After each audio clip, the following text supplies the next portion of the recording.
Dr. Babasaheb Ambedkar, Open University.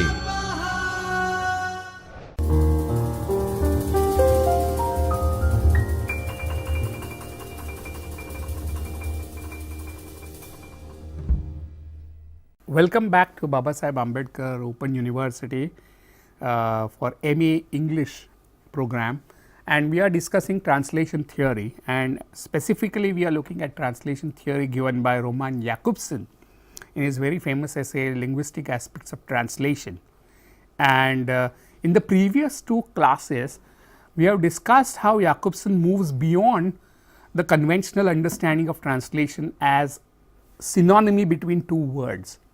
And he points out how to, at the level of two words, exact synonymy is not possible even in the same language. And then he formulates a semiotic theory of translation based on theories of Ferdinand de Saussure and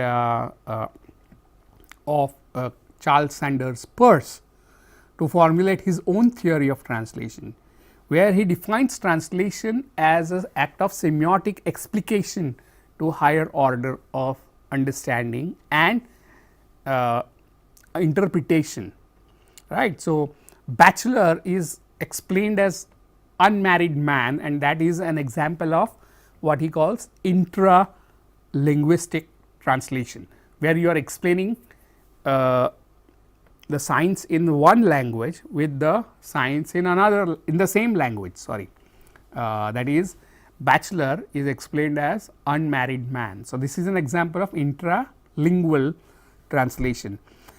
He talks about two other ways of explaining and understanding science. Second is using another language to understand science, right, which he calls interlingual translation, and third is intersemiotic translation, which means that you can communicate a message in one language in non-verbal way as well. It may be through musical performance, it may be through painting, right, and the whole activity of interpretation and explication in another science system, non-verbal science system, is very important when we look at cinematic adaptations of literary text, right. So, if you have seen the films based on novels by AK Rowling, Harry Potter films, then these are an example of intersemiotic translations, something which he calls transmutation. You can also look at poems written on paintings or work of art, right, a genre called ekphrasis, right. So, ekphrastic poems, like say for example Ode to Grecian Urn by John Keats, or Musée de Beaux Arts by W.H. Auden. These are examples of ekphrasis, which means you are using language to interpret something which is non-verbal in form of art work like painting or a poem or a sculpture, right. So, you can see that Jakobson's framework helps us to understand translation in such a broad way that our entire culture can be brought under the umbrella of translation, right. So, you can look at games based on literary text as intersemiotic translations, right. You can look at paintings made on music, right. For example, in medieval Indian period, you had paintings based on raga, something called ragamala painting, right. So, you would have a particular rag and there would be a painting based on that rag, or paintings based on Ramayana and Mahabharata, for example. All these are examples of intersemiotic translation, right. So, you can see how broad the definition of translation is. When you are explaining something to your friend in the same language, you are doing intralingual translation, right. So, he uses this framework to critique the idea of linguistic relativism, and which can be found in the theory of Sapir-Whorf hypothesis, which says that language determines our perception of reality rather than other way around. So, those languages which have different structures will perceive the world differently. So, the idea of linguistic relativism entails that translation is not possible, right. So, what you are basically saying in Edward Sapir and Benjamin Lee Whorf's framework is that communication that happens in one language cannot be communicated in another language, and Jakobson is arguing that this is not the case, and translation and communication between languages can always happen. And he gives several examples, and one of the example was grammatical gender, right. For example, in Gujarati, Chan is masculine, while in English it is feminine. So, but that does not prevent us from understanding what is meant by the word moon. So, the particular features of a language do not become an obstacle in cross cultural communication, right. It may be sorted out by circumlocutions, semantic shifts, loan words and loan borrowings and neologism, coining new words and so on and so forth, right. That always happens. For example, we commonly use the word table for mage, right, in Gujarati. We do not use word mage very often, we use word table. Now, that is we have borrowed that word from English, but that has become part of Gujarati. So, many English words in Gujarati and Hindi are forms of these adaptations and borrowings, which become part of that language, right. Okay. So, these two ideas that we discuss in 2 lectures are extremely seminal intervention in study of translation and cross cultural communication, and these aspects are so important for the globalized world, right, because in the globalized world, as the world shrinks because of media and new media, there is always a need to overcome linguistic barriers. So, cross cultural communication becomes one of the most important problems of modern society, and for that Jakobson's theory is of great help. So, in this class, what are we going to do as we bring the discussion to an end is look at how other scholars develop these ideas by Roman Jakobson, came up with their own theories, and also critique or criticize Jakobson, right, and his framework. So, we will discuss the kind of legacy or aftermath of Jakobsonian approach in this last lecture. So, if you remember, what we discussed was that Jakobson's framework belongs to something called formalism, right, and formalism implies that form is more important than content, form is primary, and form is everything that you need to study when you study literature, and they would argue that literariness is the object of literature, not literary texts. So, formalists go on to make a distinction between literary use of language and non-literary use of language, which is at the heart of formalist understanding of art, right. So, this binary between literary and non-literary, poetic and non-poetic is a problematic one, but that will be is something that is we have to bear in mind as we look at the legacy of Roman Jakobson.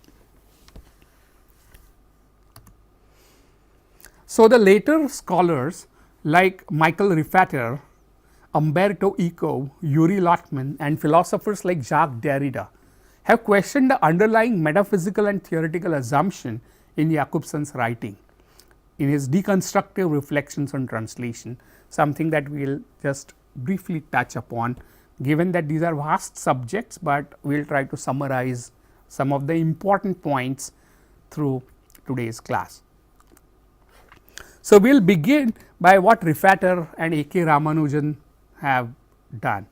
Many people are familiar with the name of AK Ramanujan. He is one of the most widely known and renowned translator of poetry and prose in India. Right? He is one of the leading poets in Indian poets in English, but also a leading translator. We have seen that while Jakobson speaks about literary translation as an act of creative transposition of one poetic shape into another, remember that, right. So, what Jakobson said, that translation of poetry is not possible because it involves word play, right, and it is self-referential. So, that it does not refer to anything other than its own structure of communication, own semiotic system. So, you cannot really transfer it, it is by definition untranslatable. That is what Jakobson says, and only a transposition is possible. Now, when you say that something is by definition untranslatable, you are contradicting your own position. So, Jakobson contradicts his own position, because he has said that translation is always possible. You can always communicate something in another language, right. It may not be word to word explanation.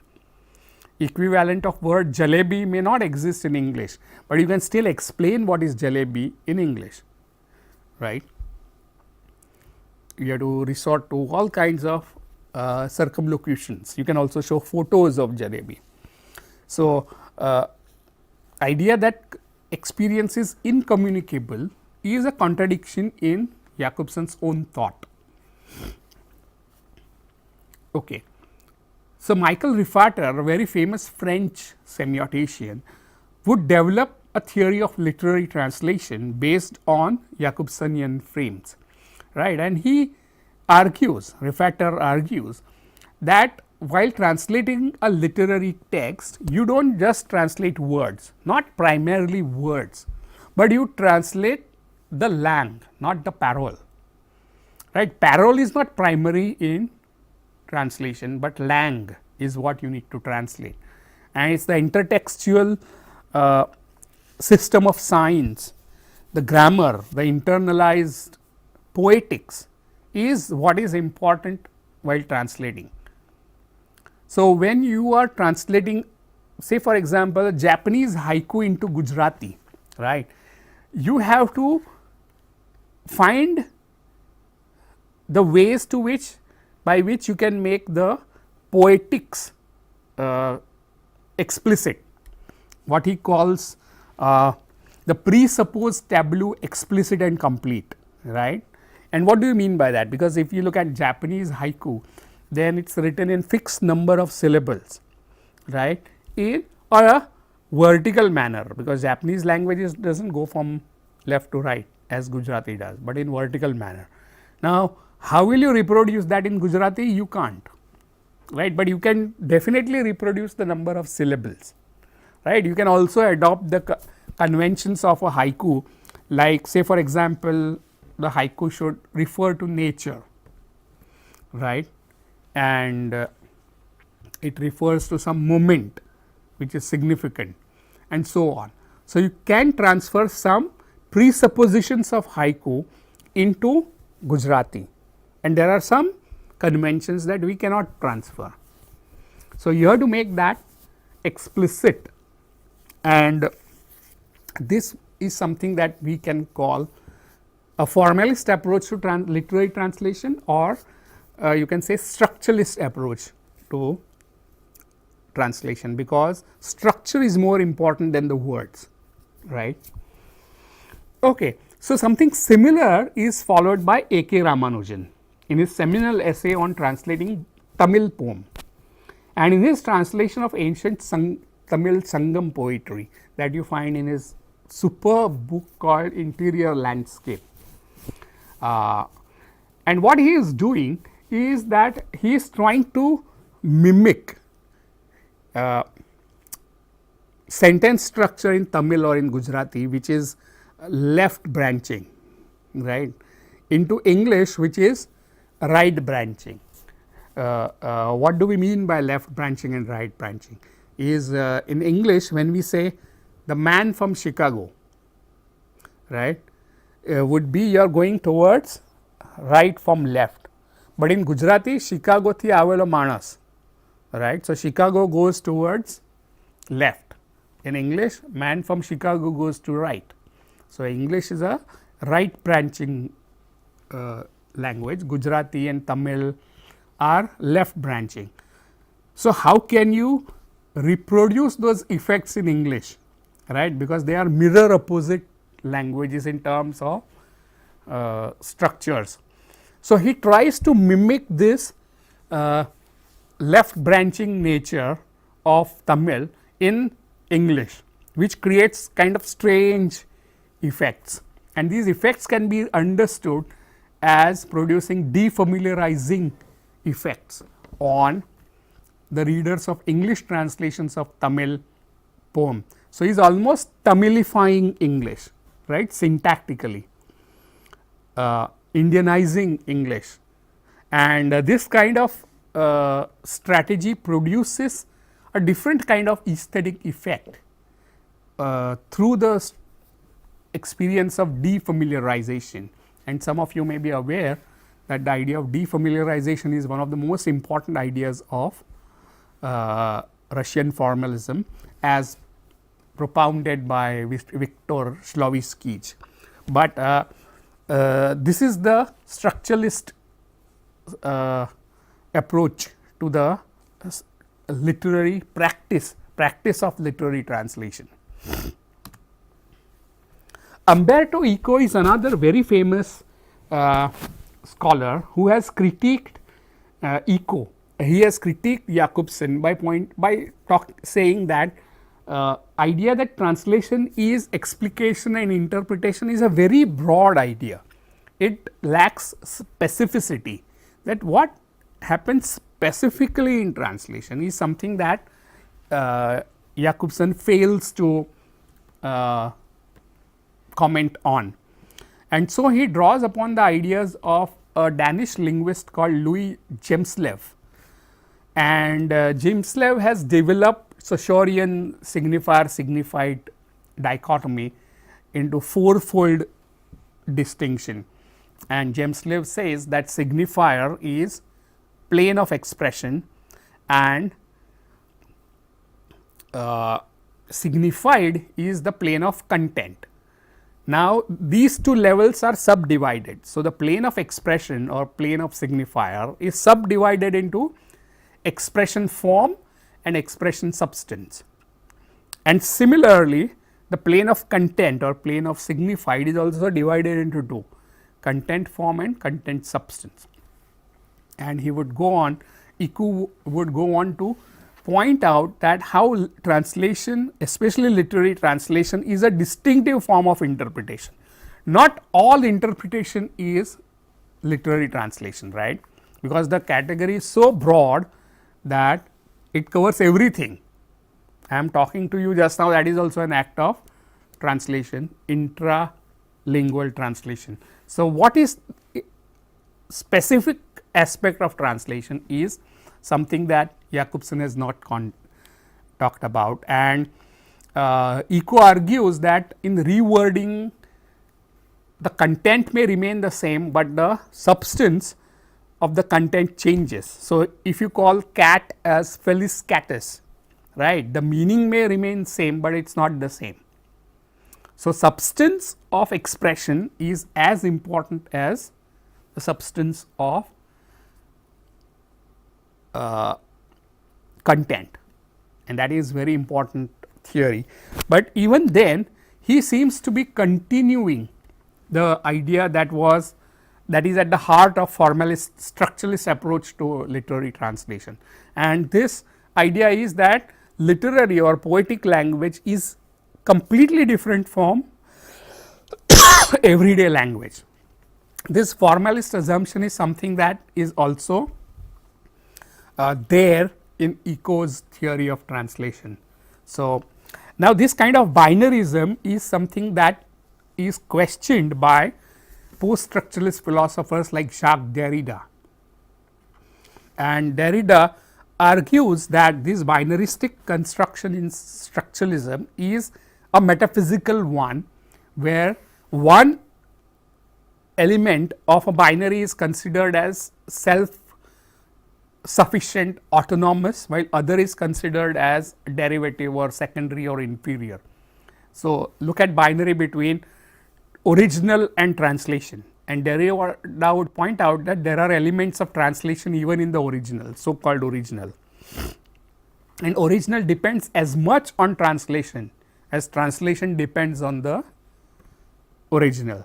So, it reminds me of very famous statement by Borges, Jorge Luis Borges, a very famous Latin American writer, who says that it is the job of original to remain faithful to translation, not the other way around. So, Derrida's critique is critique of this binary, where original is put up on the pedestal while the translation is put at the secondary or inferior or a derivative place. So, Derrida is attacking this metaphysical idea through his deconstructive approach, and you can find many of his arguments in his seminal essay called De Toward the Babel, where he questions Jakobson's distinction between intralingual translation and interlingual translation by arguing that the boundaries between languages are not always clear cut and rigorous, which means you cannot really pinpoint where one language ends and other begins. Right. At the same time, one language may have multiple languages within. For example, Gujarati may have multiplicity of languages like Kathiawadi Gujarati, South Gujarat Gujarati, Bhavnagari Gujarati, so on and so forth, bolis as we say. So, one Gujarati itself is made up of multiple Gujaratis. So, a text is itself a multilingual construct even if it is written in one language. So, when you translate, how do you then understand the question of equivalence or synonymy or interpretation and explication? So, Derrida is questioning this tripartite division distinction made by Jakobson in his essay. So, what we discussed in this course of 3 lectures is first, why is Jakobson's theory important for a student of translation, and how he intervenes by broadening our understanding of translation beyond the level of word to word synonymy or exact idea that is equivalent, and because he also critiques the Sapir-Whorf thesis, right, and because his legacy continues in the theorists of literary translation like AK Ramanujan or Umberto Eco or Michael Riffatere and so on. And in the last lecture, we also saw how Derrida and post-structuralists have questioned these binaristic assumptions that underlie structuralist formulations of Jakobson, right. So, in the course of these 3 essays, we have touched 3 classes, we have discussed these 3 important aspects of this essay. So, I now recommend you to read that essay in detail, and as a translator, if you are translating, then you can see how that helps you. This broader reformulation of translation helps you to become a better translator. So, this is where I want to end my classes, and I want to end by thanking Babasaheb Ambedkar Open University for giving me an opportunity to speak about subject that is very close to my heart, and that is the theory of translation. So, thank you very much.